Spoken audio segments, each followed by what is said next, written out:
कालू जी, नदी किनारे जो हमारा घर है, क्यों ना हम वो घर किराए पर दे दें। गौरी, अभी उस घर को ना ही छेड़ो तो अच्छा है। वो घर तुमने कबूतर से छीन लिया था और अब उस पर कब्जा करके बैठी हो। कालू, मैंने कोई कब्जा नहीं किया, वैसे भी वो कबूतर दूसरे जंगल चला गया है। गौरी, अगर कभी वो कबूतर वापस आ गया तो तुम्हारी खैर नहीं होगी। कालू, अपनी काय काय बंद करो और कोई अच्छा सा ग्राहक ढूंढो। वैसे भी सर्दियां हैं, भारी किराया लेंगे। रानू चिड़िया अपने घोंसले में अपनी बेटी गुड़िया के साथ बैठी हुई थी। गुड़िया बेटी, मुझे लगता है आज बारिश आएगी। इतनी जल्दी घर बनाना बहुत मुश्किल है। जब तक हमारा घर नहीं बनता, हमें तब तक किसी पक्षी के घर रह लेना चाहिए। ये सोचकर रानू चिड़िया गौरी कवि के घर जाती है। गौरी बहन, कैसी हो आप? मैं ठीक हूँ। रानू, तुम बताओ, आज मेरे घर कैसे आई हो? है रानू चिड़िया, मैं तुम्हें अपने घर में तो नहीं रख सकती, लेकिन हाँ, मेरा एक घर है, मैं तुम्हें किराए पर दे सकती हूँ। गौरी बहन, आप कितना किराया लोगी? रानो, वैसे तो मैं एक दिन का 200 रुपये लेती हूँ, लेकिन तुम 100 रुपये दे देना। गौरी बहन, ये तो बहुत ज़्यादा है। ज़्यादा है तो निकलो यहाँ से। रानो चिड़िया निराश होकर वहाँ से चली जाती है। गुड़िया बेटी, गौरी बहन ने तो कोई मदद नहीं की, लेकिन कोई बात नहीं, मैं तोते भैया के घर जाती हूँ। कालू, जाओ अब भोजन ले आओ, बहुत भूख लगी है। कालू कौवा भोजन लेने घर से निकलता है। रास्ते में कालू कौवे को एक कार नजर आती है। कार के पास एक विदेशी पक्षी और उसकी पत्नी खड़ी थी। कालू कौवा उन दोनों के पास जाता है। क्या हुआ भाई साहब, बहुत परेशान लग रहे हो आप। वो हम इस जंगल में ले आए हैं, हमें एक घर की तलाश है। क्या आपको एक घर चाहिए? फिर तो आप बिल्कुल परेशान ना हो, मेरा एक घर है, मैं आपको किराए पर दे सकता हूँ। ये तो बहुत अच्छा हो गया, हम तो इस जंगल में किसी को जानते भी नहीं, आपने तो मेरी परेशानी हल कर दी। कालू कौवा उन दोनों के साथ कार में बैठता है और उन दोनों को अपने घर ले आता है। गौरी गौरी, हमारी तो लॉटरी लग गई। लॉटरी लग गई? वो कैसे कालू? कालू कौवा सारी बात गौरी कवि को बताता है। फिर गौरी कवि उन दोनों विदेशी पक्षियों को अपने साथ कबूतर के घर लेकर जाती है। ये देखें, यही है वो घर जो हम किराए पर देना चाहते हैं। मुझे ये घर पसंद आ गया है, आप क्या कहती हो पत्नी जी? जी जी, मुझे भी पसंद है। ठीक है, तो मेरी पत्नी को भी ये घर पसंद है। दोनों विदेशी पक्षी घर के अंदर चले जाते हैं। कालू कौवा और गौरी कवि अपने घर वापस आ जाते हैं। गौरी, तुमने उन दोनों को किराया तो बताया ही नहीं। कालू जी, तुमने देखा नहीं वो दोनों कितने अमीर हैं, ऊपर से विदेशी। महीने के आखिर पर जाकर जितना मांगेंगे वो दे देंगे। रानू चिड़िया एक सूखे पेड़ के पास जाती है और लकड़ियाँ काटने लगती। फिर रानू चिड़िया उन लकड़ियों की गठरी बनाकर ले आती है और अपना घर बनाना शुरू करती है। अभी शाम हो गई है, बस थोड़ा सा काम बाकी रह गया है, कल तक मेरा घर बन जाएगा। रानू चिड़िया वापस तोते के घर जा रही थी। रास्ते में विदेशी पक्षियों को देखती है। इन पक्षियों को पहले तो जंगल में कभी नहीं देखा। रानू चिड़िया तोते के घर आ जाती है और तोते से उन पक्षियों के बारे में पूछती है। उन दोनों पक्षियों को गौरी ने अपना घर किराए पर दे रखा है। ओह, अच्छा अच्छा, लेकिन तोते भाई, ये घर तो वही है जहाँ कबूतर रहा करता था। रानो, तुम्हें गौरी की चालाकियों का पता नहीं है क्या? कबूतर दूसरे जंगल चला गया है और गौरी कवि ने उसके घर पर कब्जा कर लिया है। सुबह हो जाती है। रानू चिड़िया फिर से अपना घर बनाने के काम पर लग जाती है। रानू चिड़िया के पास एक पुलिस इंस्पेक्टर आता है। चिड़िया बहन, क्या आप इसी जंगल में रहती हो? जी जी, मैं इसी जंगल में रहती हूँ। क्या आपने इस पक्षी को कहीं देखा है? पुलिस इंस्पेक्टर रानू चिड़िया को विदेशी पक्षी की तस्वीर दिखाता है। ये तो वही पक्षी है जिसको गौरी बहन ने घर किराए पर दिया है। ये पक्षी तो हमारे ही जंगल में है, इंस्पेक्टर सर। क्या सच में? ये तो बहुत बड़ा चोर और फ्रॉड पक्षी है, हमें इसकी तलाश थी कब से। क्या आप हमें इस फ्रॉडिया के पास ले जा सकती हो? जी जी सर, मैं अभी आपको लेकर जाती हूँ। रानू चिड़िया पुलिस इंस्पेक्टर को उस विदेशी पक्षी के घर के सामने ले जाती है। इंस्पेक्टर सर, वो सामने वाला घर ही उस पक्षी का है। क्या ये विदेशी पक्षी यहीं रहता है? नहीं नहीं, ये कुछ दिन पहले ही हमारे जंगल में आया है। ठीक है चिड़िया बहन, आपका बहुत बहुत धन्यवाद। पुलिस विदेशी पक्षी के दरवाजे पर दस्तक देती है। विदेशी पक्षी दरवाजा खोलता है। पुलिस यहाँ। इससे पहले कि वो विदेशी पक्षी भागता, इंस्पेक्टर उसे और उसकी पत्नी को पकड़ लेता है और उन दोनों को पुलिस वैन में डालकर ले जाता है। रानू चिड़िया जाकर तोते को सारी बात बताती है। मुझे तो उन दोनों पर पहले से शक था। कालू जी कल जाकर उन दोनों विदेशी पक्षियों से किराया लेंगे, भारी रकम लेंगे दोनों से। अगली सुबह कालू कौवा और गौरी कौवी उन दोनों के घर जाते हैं। कालू जी घर तो खाली है, दोनों भाग गए, हमें बेवकूफ बनाकर वो भाग गए। रानू चिड़िया और मिठू तोता भी वहाँ आ जाते हैं। गौरी बहन, मैं आपको ही ढूंढ रही थी। फिर रानू चिड़िया गौरी कौवी को सारी बात बताती है। क्या क्या बकवास कर रही हो? तभी वहाँ पुलिस फिर से आ जाती है। आप में से गौरी कौवी कौन है? मैं हूँ, और कौन है? कबूतर के घर पर कब्जा करने और एक चोर और फ्रॉड पक्षी को घर में पनाह देने के अपराध में आपको अरेस्ट किया जाता है, मिस गौरी। क्या? ये आप क्या कह रहे हैं? मैंने तो किसी के घर पर कब्जा नहीं किया, ये घर तो कबूतर का है, जाकर उसे अरेस्ट करें। पुलिस जी, मैंने कुछ नहीं किया। हमने सारी इन्वेस्टिगेशन कर ली है मिस गौरी, हमें सब पता है। उस चोर फ्रॉड को मैंने नहीं, इस काले कलोटे ने पनाह दी थी। पुलिस कालू और गौरी दोनों को अरेस्ट करके ले जाती है। ये तो गौरी बहन के साथ बहुत बुरा हुआ। पक्षी जैसे कर्म करता है वैसे ही फल मिलता है उसे।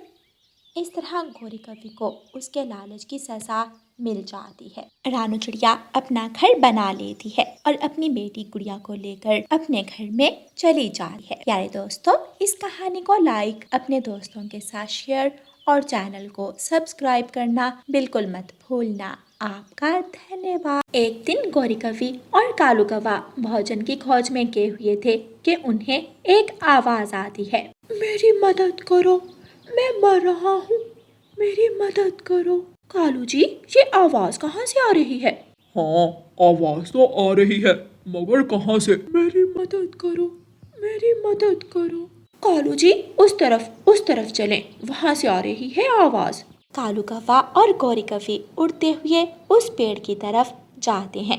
वहाँ एक सूखा हुआ पेड़ मदद की गुहार लगा रहा था। कालू जी, जादुई पेड़, ये पेड़ बोल रहा है, मेरी मदद करो, मैं प्यासा हूँ, मैं मर रहा हूँ। पेड़, क्या तुम जादुई पेड़ हो? क्या तुम हमें सोना चांदी गहने दोगे? मुझे पानी दो, मुझे पानी दो। कालू जी, ये पेड़ तो खुद मर रहा है, ये हमारी मदद क्या करेगा? चले यहाँ से, बेकार में हमारा टाइम वेस्ट कर दिया इसने। गौरी और कालू मुंह बनाकर वहाँ से चले जाते हैं। जल्दी चलो बच्चों, तुम दोनों को स्कूल छोड़कर मुझे दाना लेने भी जाना है।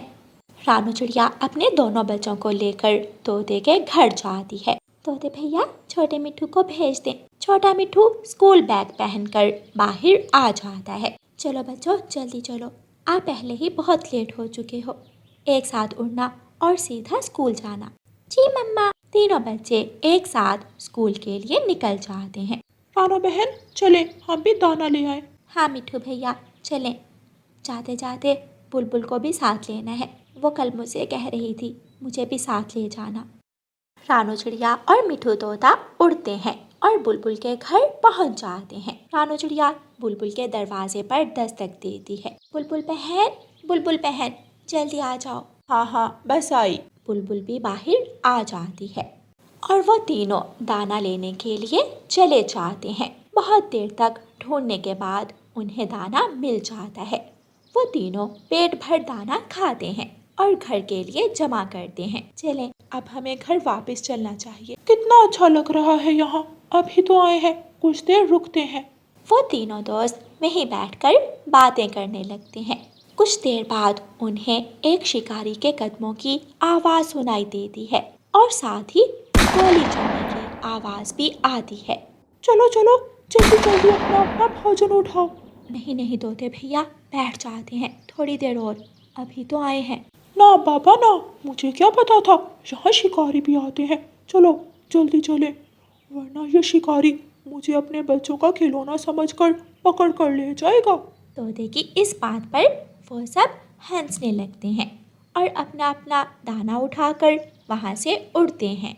अगली सुबह रानो चिड़िया अपने बच्चों को लेकर तोते के घर जाती है। रानो बहन, आज मेरी तबीयत ठीक नहीं है, आप आज बुलबुल बहन को साथ ले जाओ। अच्छा ठीक है बच्चों, चलो आप जल्दी से स्कूल चले जाओ। बच्चे स्कूल की तरफ चले जाते हैं। रानो चिड़िया बुलबुल के घर की तरफ जाती है।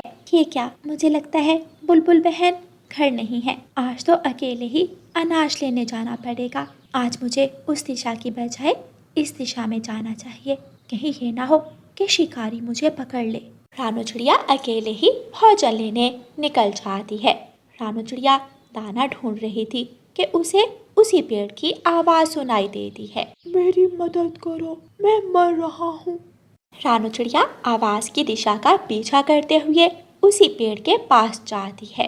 पेड़, क्या आप बोल सकते हो? मैं आपकी क्या मदद कर सकती हूँ? मैं प्यासा हूँ, मुझे पानी पिला दो। मैं अभी आपके लिए पानी लेकर रानो चिड़िया जल्दी से उड़ती है और नदी की तरफ जाती है और पेड़ के पास आ जाती है। ये ले प्यारे पेड़, पानी आ गया। रानो चिड़िया पेड़ को पानी पिलाती है। अब थोड़ा सुकून मिला। चिड़िया, आपका बहुत बहुत शुक्रिया। यहाँ से बहुत से पक्षी गुजरते हैं, मैंने उनसे मदद मांगी मगर किसी ने भी मेरी मदद नहीं की। बताओ क्या मांगती हो? तुम जो मांगोगी तुम्हें मिलेगा। नहीं पेड़ जी, मुझे कुछ नहीं चाहिए। मैंने आपकी मदद किसी लालच में नहीं की। मैं तुम्हें कुछ ऐसा दूंगा जिससे तुम्हारी जिंदगी बदल जाएगी। उस पेड़ से तेज रोशनी निकलती है और एक जादुई हंडिया बाहर आती है जिसके ऊपर हीरे लगे हुए थे। इस जादुई हंडिया से तुम जो मांगोगी तुम्हें मिलेगा। रानो चिड़िया खुश हो जाती है। प्यारे पेड़, मैं आपसे मिलने आती रहूंगी। रानो चिड़िया वो जादुई हंडिया अपने घर ले जाती है। रात हो जाती है। मम्मा, आज मेरा चावल की खीर खाने को दिल कर रहा है। रानो चिड़िया उस जादुई हंडिया को खीर देने का बोलती है। हंडिया खीर से भरने लगती है। रानो चिड़िया खुद भी खीर खाती है और अपने बच्चों को भी खिलाती है। फिर रानो चिड़िया उस जादुई हंडिया पर लाल कपड़ा डाल देती है। वाह मम्मा, ये तो जादू है। मम्मा, मैं अपने फ्रेंड्स को भी ये जादू दिखाऊंगा। नहीं बेटा, आप इसके बारे में किसी को कुछ नहीं बताओ, ना पक्षी कुछ भी करके ये जादुई हंडिया हमसे छीन कर ले जाएंगे। गौरी कवि बाहर खिड़की में खड़ी सब सुन लेती है। चिड़िया, तुम सो जाओ और फिर ये जादुई हंडिया मेरी होगी। जब रानो चिड़िया और उसके बच्चे सो जाते हैं तो गौरी कवि चुपके से वहाँ आती है और जादुई हंडिया चुराकर वहाँ से भाग जाती है। कालू जी देखें, मैं क्या लाई हूँ, जादुई हंडिया। इससे जो मांगेंगे वो मिलेगा।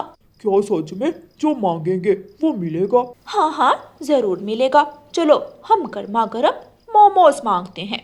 हंडिया हंडिया, प्यारी प्यारी हंडिया, हमें मोमोज दे दो। उस जादुई हंडिया से मोमोज निकलने लगते हैं। बस बस कर दो हंडिया, इतने काफी हैं। प्यारी हंडिया बंद हो जा। ए हंडिया बस कर दे। गौरी कवि हर कोशिश करती है मगर मोमोज निकलने बंद ही नहीं होते। हाय कालू जी, हम तो मोमोज के नीचे दबकर ही मर जाएंगे और ये इतने गर्म है, मेरे पंख जल रहे हैं। जल्दी जाओ और रानो चिड़िया को बुला कर लाओ। कालू कौवा जल्दी से उड़ता है और रानो चिड़िया को बुलाकर ले आता है। रानो चिड़िया आकर उस जादुई हंडिया पर लाल कपड़ा डाल देती है। रानो रानो बहन, इस हंडिया को ले जाओ यहाँ से। इसने तो मेरे पंख ही जला दिए, मुझे मेरे किए की सजा मिल गई। रानो, मुझे माफ कर। मैं तुम्हें एक शर्त पर ही माफ करूंगी। सब मंजूर है, मुझे सब मंजूर है।